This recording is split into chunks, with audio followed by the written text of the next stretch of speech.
दानि इउपिपिएल आरो बिपिएफ हान्जाया आलदा आलदा जाबाय थायालासे माने ज' जानानै खामानि मावलायनांगौ आरो बे मोनसे बरायथाव जों गोसो जायोब्ला गोजौआव दामनानै बिसोरखौ सासे बराबा जों थायो खिन्थु जों बिदि खालामा गोरिब मानसिया मोननांगौ जों बेखौ लुबैयो जों दाना जों दानहोआबो खिन्थु जोंनिखौ रायजोखौ सिगि सिगि अरुणोदय मोननायखौ लिस्टखौ दानगोन मागोन मा जागोन बिसोरहा खमथा गैया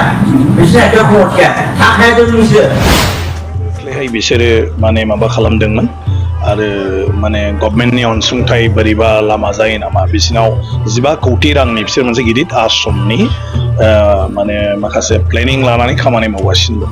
आरो बे हिसाबै आंखौ बिसोर हांख्राय हरदोंमोन बे हिसाबै आं दिनै बेखौ लानानै फैदों मोनसे बारहावा बारगासिनो दङ दायो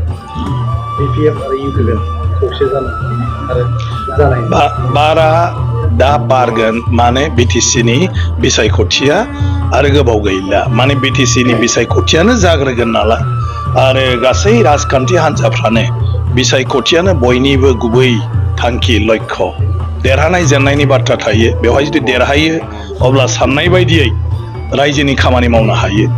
आरो जुदि बेवहाय जेनो अब्ला 5 बोसोर नेनानै थानांगौ जायो ओंखायनो बयबो जानजि खाफ्राबाय आरो बयबो जानजि खाफ्राबाय नालाय बेबायदिनो माने जेरावबो राजखान्थियारि मोनसे आबहावाखौ दा नुनो मोनगासिनो दं इउपिपिएल आरो बिपिएफनि जि खौसे जालायनाय बेफोर बाथ्राया सम सम फैयो बबेबा राजखान्थि हान्जाया जेब्ला हारसिङै माने हानाय नङा बायदि सानो आरो ज' लोगो जालायब्ला देरहासार जानो हागोन बायदि सानो अब्ला बेफोरबायदि बाथ्राया फैयो आरो मोनसे पार्टिया मोनसे पार्टिखौ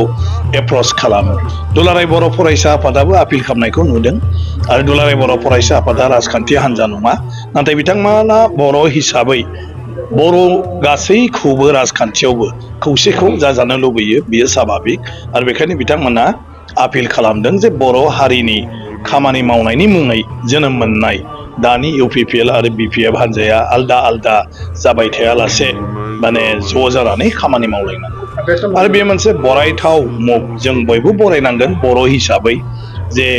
गोदोनिफ्रायनो माने सुथुर बायदियै मोनसेया मोनसेखौ माने लालायनानै आवगायबोबाय थाबाय बियो जे दिनै गमामायै दुलाराय बर' फरायसा आफादनि खावलायनायाव गावबा गावनि सार्थखौ नागारनानै जुदि खौसे जानो हायोब्ला न'खर मोनसे गावस्रानाया ज' जाफिनोबा बिनिख्रुइ गोजोनथाव बाथ्राथ' जेबो जानो हाया गतिके हारिनि बेलायाव बे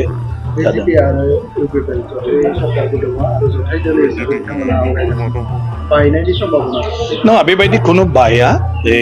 दंबायनो थायो मात्र बिसायख'थिनि बेलायाव दाख्लै मानव गेदेर माने आसामनि गिबि मन्थ्रि बिथाङा बुंदों जे बिजेपिया इलेक्सननि थाखाय जानजि खाफ्रानांगौ बिटिसि इलेक्सनाव आरो आगोलनि बायदिनो हारसिङै गेलेगोन मात्र बिथाङा बे बाथ्राखौल' बुंदों आरो आगोलनिफ्रायनो हारसिङै गेलेबोबाय थादों आरो बिजेपिनि बेलायाव बेनो गासै बिजेपि मावथिफ्रानो दिनै माने डिमान्ड खालामदों जे बयबो जों इलेक्सन गेलेनो मोननांगौ नांगौबा जेनगोन होनब्लाबो गेलेनो मोननांगौ दा बेफोरबायदि माखासे जाहोन थायो आरो जेला इलेक्सन गेलेया होनो अब्ला आरो मानो बिजेपि खालामदों दस्रा हान्जायाव माने थांगोन बेबायदि माखासे सिटुएसनफोर फैनायनि जाहोनावनो राजखान्थि हान्जाया अरायबो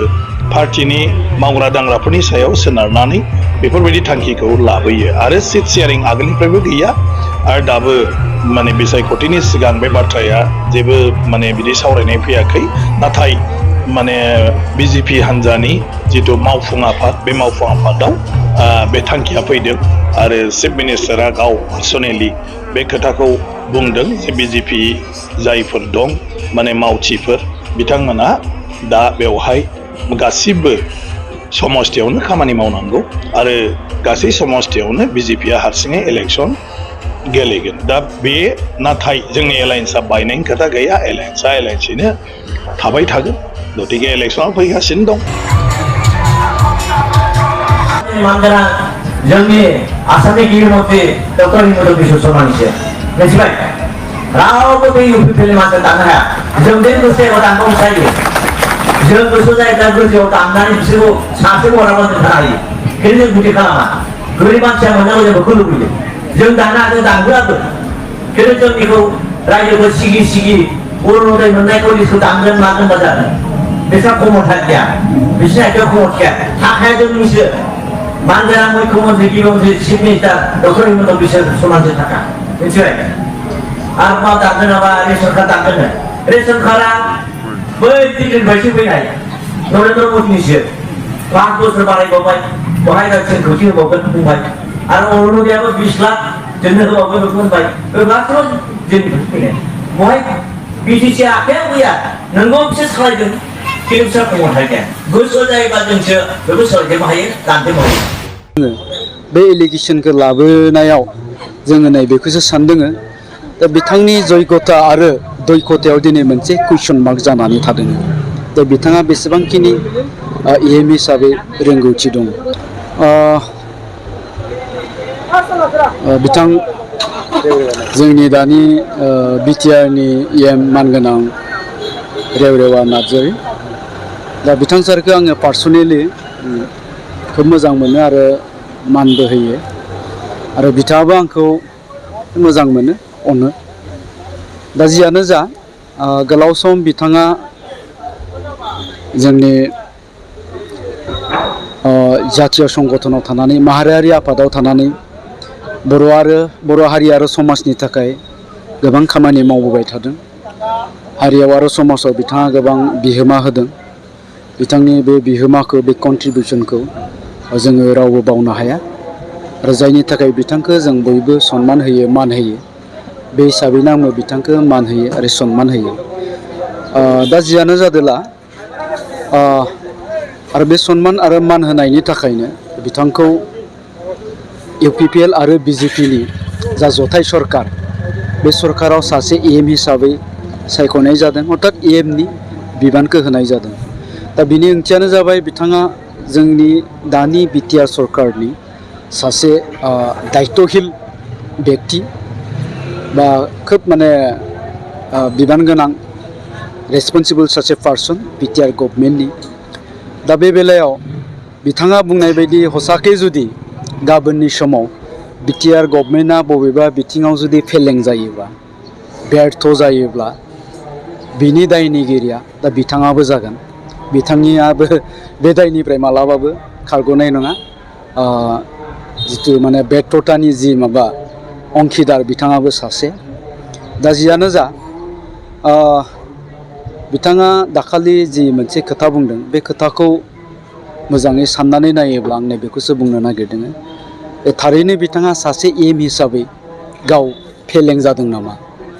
एमनि खामानि मावनायाव सासे मन्थ्रिनि बिबान लानानै बिथाङा जिखिनि खामानि मावनांगौ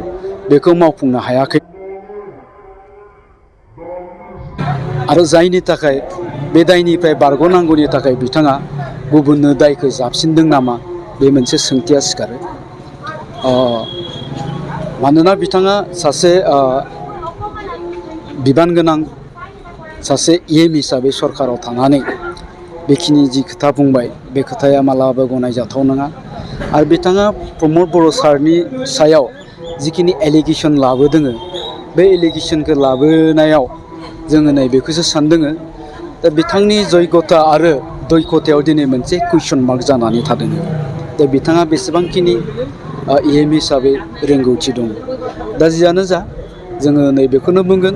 बिथाङा जिहेतु सासे दायित्व गोनां must responsible person of BTR government बे हिसाबै बिथांनि खुगानिफ्राय बेखिनि खोथा ओंखारनाया जोंनि बयनिबो थाखाय दुर्भाग्यजनक आरो दहाय आं सिगाङाव बुंनाय बायदिनो गमामायै जुदि गाबोन बिटिआर गभर्नमेन्टआ बेबायदि फेलें जायोब्ला बिथाङाबो बे फेलें जानायनि सासे दायनिगिरि जागोन बिथाङाबो बेनि दायनिफ्राय मालाबाबो खारग'नो हानाय नङा।